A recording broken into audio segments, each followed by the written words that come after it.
అంటే గంటకు 2-3 సంఘటనలు మహిళల మీద ఇలాంటివి జరుగుతూ ఉన్నాయి. దీని అన్నిటికీ కారణం ఏంటి? మద్యం ఏరులై పారుతూ ఉంది. కూటమి ప్రభుత్వం అధికారంలోకి వచ్చాక బెల్ షాప్స్ అనేవి విచ్చలవిడిగా కనిపిస్తూ ఉన్నాయి. 50,000కు పైగా బెల్ షాప్స్ ఈ ప్రభుత్వం అధికారంలోకి వచ్చాక పెట్టడం జరిగింది. తక్షణమే బెల్ షాప్స్ తగ్గించాలి. అసలు మొన్న సంక్రాంతి జరిగింది, గతంలో ఎన్నడూ జరగనంత మద్యం అమ్మకాలు జరిగాయి. ఎందుకంటే బెల్ షాప్స్ విచ్చలవిడిగా ఉండడం వల్ల మద్యం అవైలబిలిటీ పెరిగిపోయింది.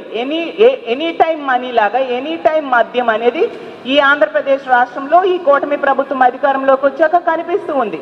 మద్యం విచ్చలవిడిగా దొరకడం వలన వీళ్ళు మద్యానికి బానిసయ్యి ఇలాంటి దుర్మార్గులు మహిళల్నే టార్గెట్ చేసి దాడులు చేయడం కానీ, లైంగిక దాడులు చేయడం కానీ, అత్యాచారాలు చేయడం కానీ, హత్యలు చేయడం కానీ మనం చూస్తూ ఉన్నాము. తీసుకుంటే ఈ రాష్ట్రంలో 80% ఇలాంటి సంఘటనలు మద్యం మత్తులో చేసినవే.